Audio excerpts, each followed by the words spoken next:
Nós queremos estudar a Palavra de Deus nesse momento e eu preciso relembrar um pouco daquilo que nós estudamos nos últimos cultos. Você que esteve acompanhando, você vai relembrar. Se você que está nos assistindo agora, você não acompanhou, a gente vai fazer um resumo agora bem breve, né? Na Sexta-feira Santa, Sexta-feira da Paixão, então nós falamos da crucificação de Cristo e o que simboliza, o que significa a crucificação de Cristo. Nós também vimos que Deus foi um Deus de amor ao ponto que deu o seu Filho, Jesus Cristo, para que nós pudéssemos ter a vida eterna e a salvação por meio de Jesus. Nós vimos também que Jesus na cruz salvou a primeira pessoa antes mesmo de morrer. Foi um dos ladrões que estavam do lado de Jesus, aonde que Jesus voltou a ele e disse: ainda hoje estarás comigo no paraíso, né? Então, como se Jesus está ali dizendo: já está valendo a pena a minha morte, já tem uma pessoa que se converteu à cruz de Cristo, né? A cruz. E ali então houve salvação. E a gente viu que isso trouxe festa no céu, porque a palavra de Deus diz que quando um pecador se arrepende, há grande festa nos céus, né? Em meio a toda a dor e o sofrimento de Cristo, há agora um momento que o céu para e os anjos fazem festa, uma festa no céu, né? No domingo de Páscoa nós vimos que Jesus, então, ele ressuscitou. E isso nos traz esperança. Por quê? Porque nós não servimos a um Deus morto, nós não servimos a um Deus que ficou num sepulcro ou pendurado na cruz, mas nós servimos a um Deus vivo, a Cristo que ressuscitou. E Jesus mesmo, ele falou que ele veio para trazer vida e vida em abundância, né? E ele então venceu a morte para que nós pudéssemos ter certeza que aqueles que morrerem em Cristo também vão vencer a morte um dia. E nós queremos então hoje dar sequência aos eventos que aconteceram, né? E nós vamos ver então o Evangelho de Lucas, capítulo 24, do versículo 13 em diante, onde vai contar a história de dois discípulos no caminho da cidade de Emaús. E ele começa então o texto no versículo 13 dizendo: e eis que no mesmo dia, esse mesmo dia é o mesmo dia da ressurreição, é a Páscoa. Se você for olhar um pouquinho antes o capítulo 24 de Lucas, do versículo 1 até o 12, ele vai falar e vai narrar a história da ressurreição de Cristo. Quando até no sepulcro foram lá olhar, né? E Jesus não estava lá, ressuscitou. No versículo 12 vai dizer: Pedro, porém, levantando-se, correu ao sepulcro e, abaixando-se, viu só os lenços ali postos, e retirou-se admirado consigo aquele caso. Então aqui está relatando quando Pedro entrou no sepulcro e viu que Jesus não estava lá, só estavam os panos, os lençóis que estavam enrolando o corpo de Cristo, né? E aí então o versículo 13 é a sequência e diz que no mesmo dia, nesse dia, ou seja, no domingo da Páscoa, o domingo da ressurreição, iam dois deles para uma aldeia que distava de Jerusalém 60 estádios, cujo nome era Emaús. E eu já quero continuar essa leitura, só deixa eu fazer alguns comentários para a gente entender melhor, já ter um pouco da noção daquilo que a gente quer ver nesse texto e estudar, né? Não é incomum a gente encontrar dentro das igrejas pessoas cegas espiritualmente falando, tá? Elas andam tateando, sabe o que é tatear? Tentar apalpar as coisas, né?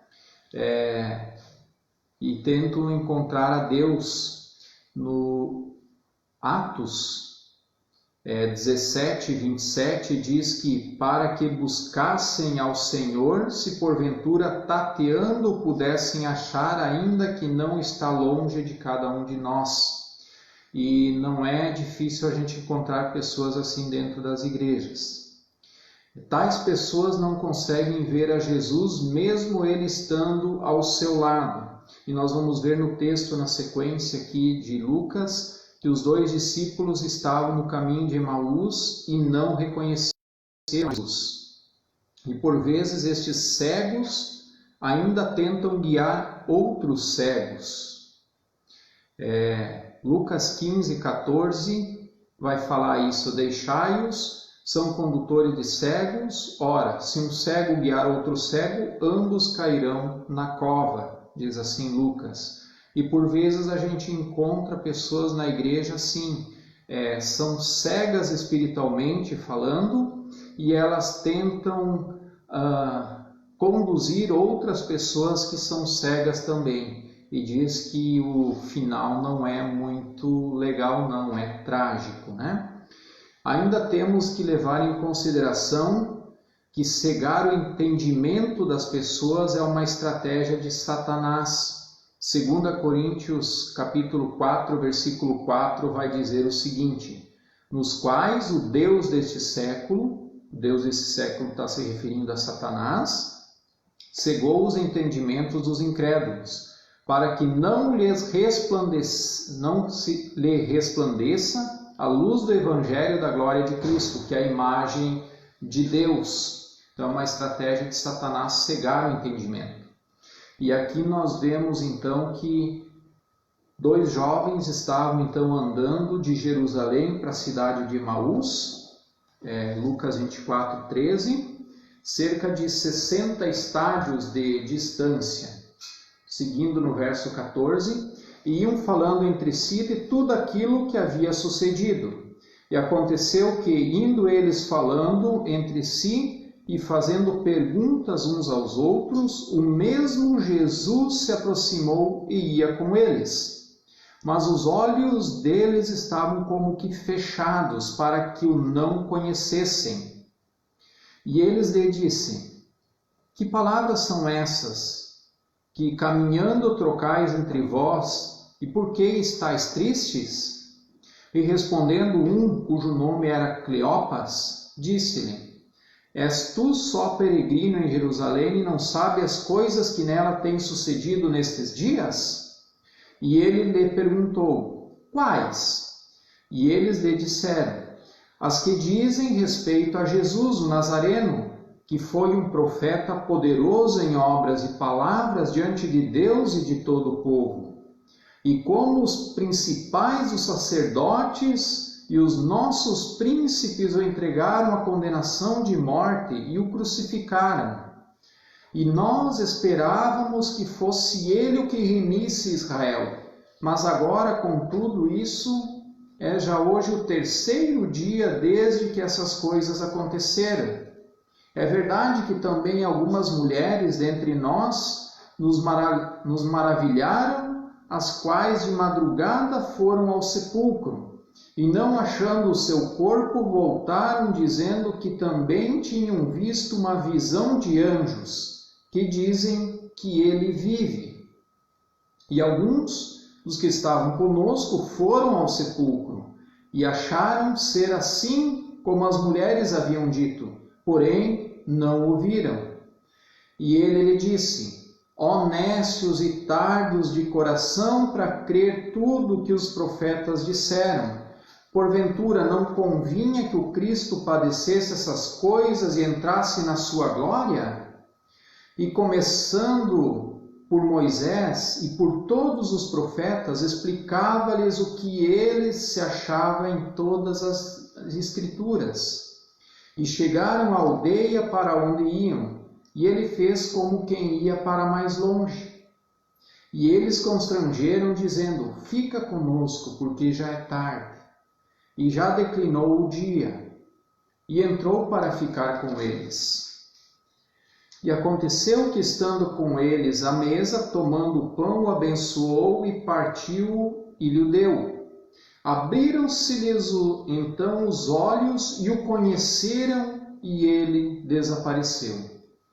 E disseram um para o outro: porventura, não ardia em nós o nosso coração quando pelo caminho nos falava e quando nos abria as Escrituras? E na mesma hora, levantando-se, voltaram para Jerusalém e acharam congregados os 11 e os que estavam com eles, os quais diziam: ressuscitou verdadeiramente, o Senhor já apareceu a Simão.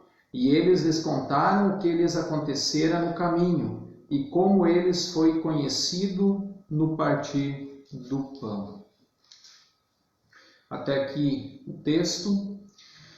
Aqui conta uma história que aconteceu bem peculiar, bem interessante, né?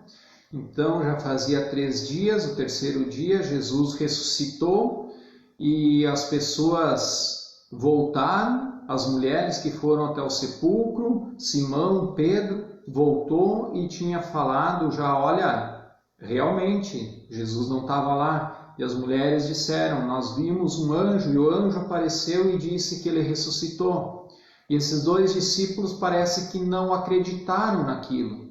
E aí eles então saem, partem para uma cidade vizinha chamada Emaús.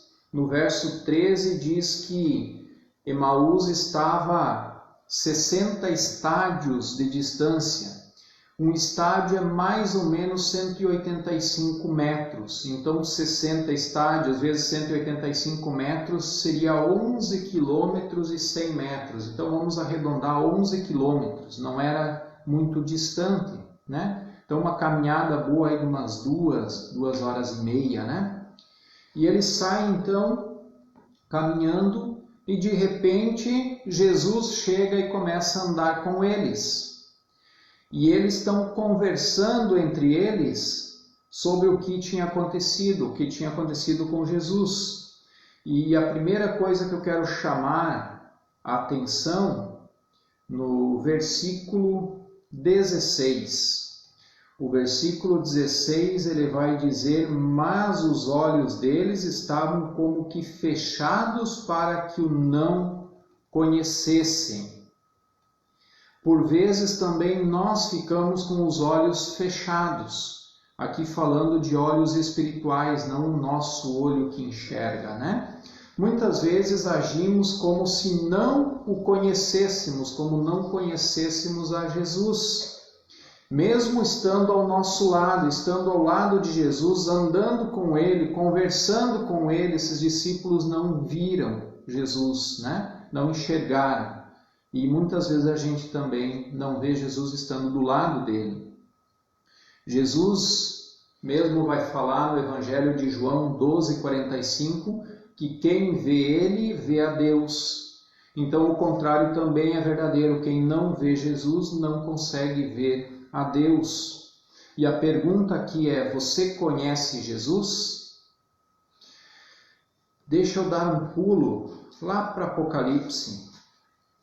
Apocalipse, no capítulo 3, no versículo 14 em diante, vai falar sobre a 7ª carta à igreja de Laodiceia. E nesta carta tem um versículo muito conhecido, que é o versículo 20, que diz: eis que estou à porta e bato. Se alguém ouvir a minha voz e abrir a porta, entrarei em sua casa e com ele cearei, eu e ele comigo. Por que eu estou trazendo esse versículo? Esse versículo muitas vezes é muito mal interpretado, porque é usado como se Jesus estivesse à porta daquele que precisa de Cristo na sua vida, ou da conversão, como nós falamos, né? Mas esse texto está falando que é para uma igreja. É a igreja de Laodiceia, a 7ª carta do Apocalipse, né? E veja bem, a igreja de Laodiceia está com Jesus aonde? Se Jesus está do lado de fora batendo na porta, aonde que ele deveria estar? Ele não deveria estar dentro da igreja? Para você ter uma noção de quanto muitas vezes nós temos a nossa visão espiritual fechada. E aqui nesse caso dessa igreja, Jesus está do lado de fora batendo na porta. E o detalhe é que Jesus não bate, Jesus grita ainda, Jesus chama. Olha só, eis que estou à porta e bato. Se alguém ouvir a minha voz. Então é como se ele está batendo na porta e dizendo assim, ô de casa, eu estou aqui fora, abram a porta. Uma igreja toda, com Jesus do lado de fora. Quanto mais muitas vezes nós temos essa cegueira espiritual e podemos estar do lado de Jesus, andando com Jesus e não conseguimos ver Ele. Segundo versículo que eu quero destacar dessa história é o versículo 21. Então ali Jesus vai pedir para eles o que aconteceu e eles vão falar, né? E que Jesus então tinha sido morto e tal, né? E no versículo 21 diz assim, e nós esperávamos que fosse ele que remisse, ou seja, que perdoasse Israel. Mas agora, com tudo isso, é já hoje o terceiro dia desde que essas coisas aconteceram, desde que Jesus morreu. O que eles estão dizendo ali para o próprio Jesus? Olha, nós achávamos que Jesus seria aquele que iria perdoar Israel, que ia fazer essa remissão do povo, mas já faz 3 dias que ele morreu. Ou seja, acabou. Nós achávamos que era ele, mas não é. Acabou. Né? E o que eu quero destacar com isso? Né? Que quem não conhece a Jesus não tem ideia do plano da salvação de Jesus. Não tem ideia daquilo que Jesus veio fazer. E Jesus mesmo vai repreender. Mas vocês não sabem que Cristo primeiro teria que padecer tudo isso para poder entrar na sua glória? Então quem não conhece o plano de salvação de Jesus, talvez pensa como esses 2 discípulos. Já faz 3 dias, está morto, acabou. Não é ele, né? E tanto é que muitas pessoas e do povo de Israel ainda hoje aguardam o Messias prometido porque eles acham que não é Jesus. Eles não creem em Jesus como sendo o libertador, o remidor do povo. Né? O que mais? Não entendeu que ele precisou morrer por nossos pecados. Não entendeu que ele ressuscitou para nos dar a esperança. E nós vimos no domingo de Páscoa, né? Que ele foi o primeiro que ressuscitou para que nós pudéssemos ressuscitar um dia como ele também. E como ele ressuscitou, nós também iremos ressuscitar e ir para o céu com ele, né? E esse é o plano de Deus para salvar a humanidade. Por isso que Jesus se tornou o Cordeiro de Deus que tira o pecado do mundo. Todo aquele que entregou a sua vida para Cristo e descansa no Senhor, um dia vai ressuscitar e morar então com Deus, com Jesus. Aquele que morreu sem ter a Cristo, infelizmente, a Bíblia é bem clara que alguns vão ressuscitar para condenação, para perdição, e outros então vão entrar pela porta. Terceiro versículo dessa história que eu quero destacar, né? Então Jesus vai falando que Cristo deveria ressuscitar, passar por tudo isso para poder entrar na sua glória. E no versículo 31 diz que quando Jesus abençoou o pão e repartiu o pão, então diz no versículo 31, abriram-se-lhe então os olhos e conheceram, e ele desapareceu.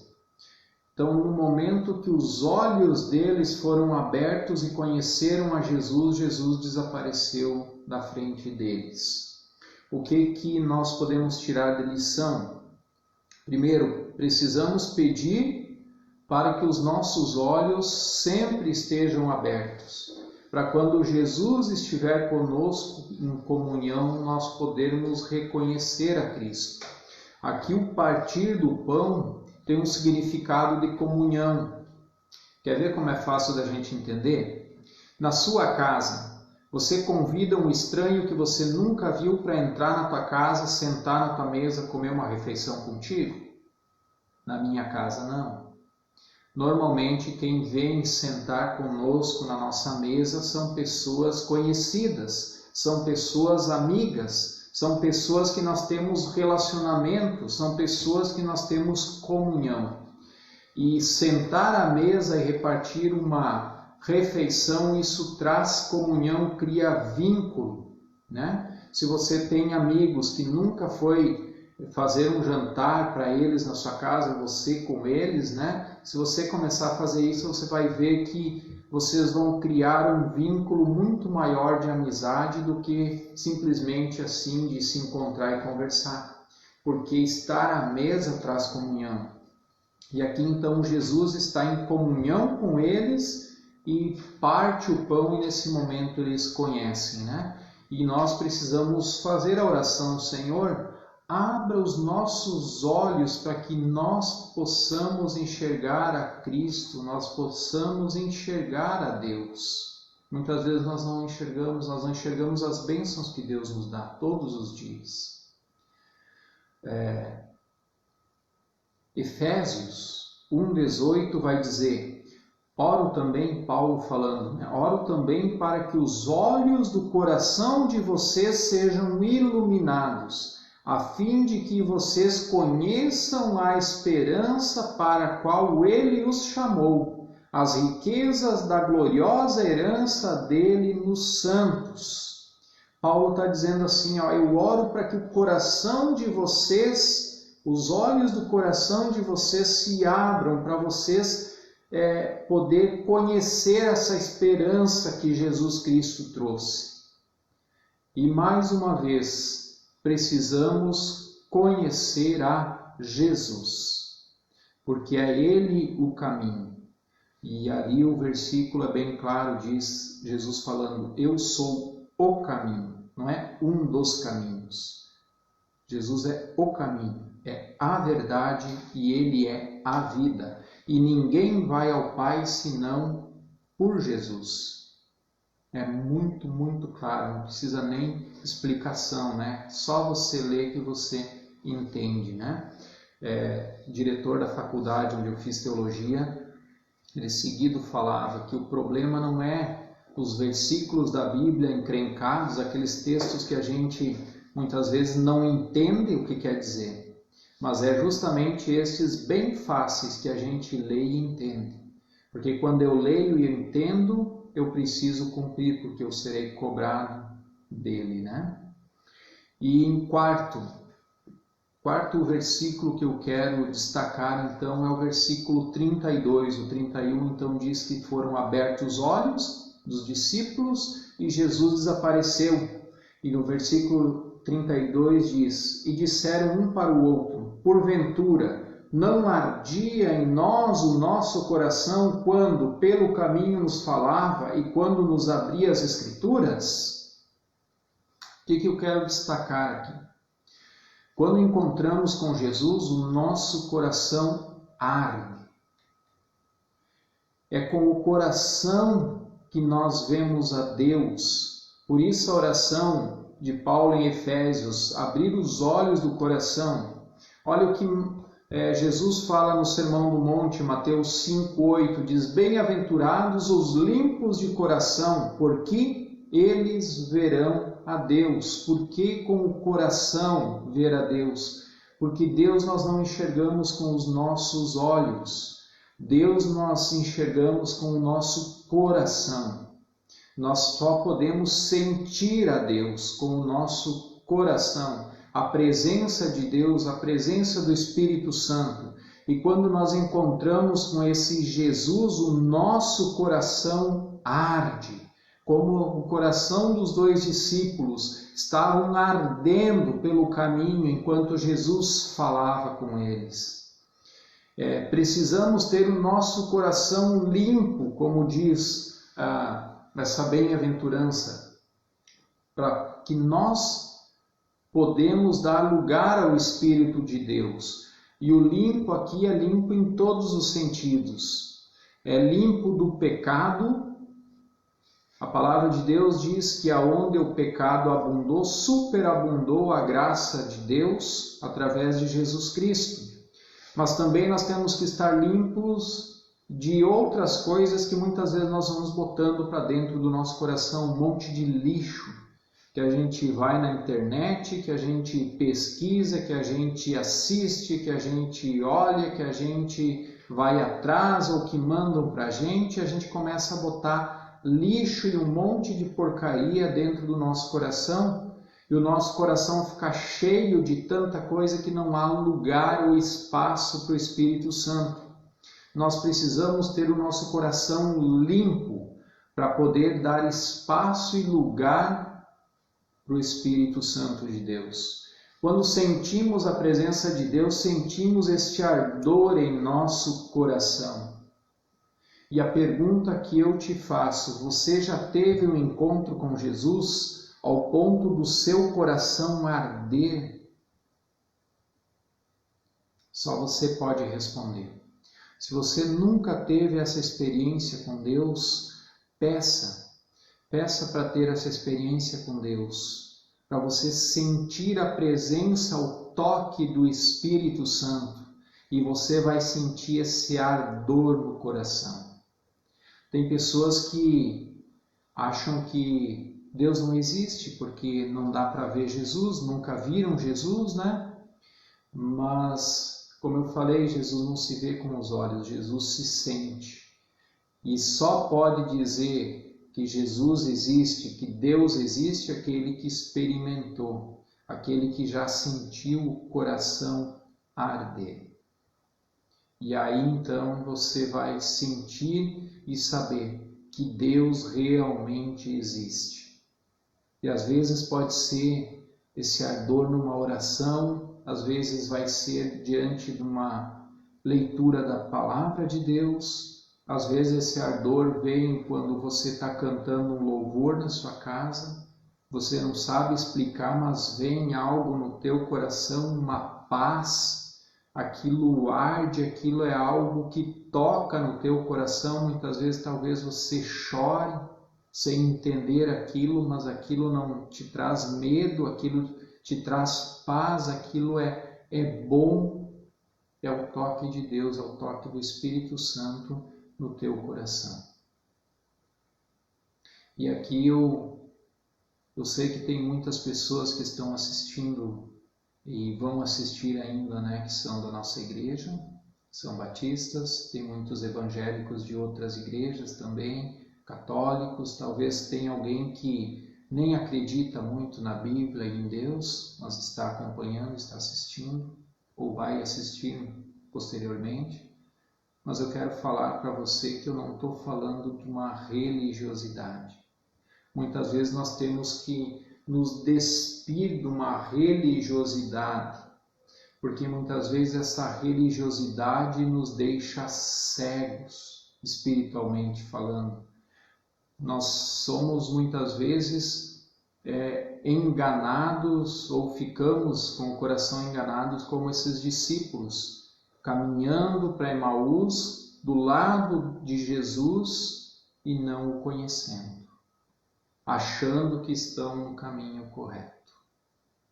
Tanto é que quando isso acontece, diz na sequência aqui no versículo 33, na mesma hora, levantando, voltaram a Jerusalém, ou seja, já era noite, e eles levantaram e disseram assim, nós temos que contar para os outros discípulos, para o restante, que Jesus ressuscitou, Ele andou conosco, Ele conversou com nós, Ele sentou à mesa com nós. Dar o testemunho dessa experiência com Jesus. No versículo 35, então, diz que eles lhes contaram o que lhes acontecera no caminho e como eles foi conhecido no partir do pão.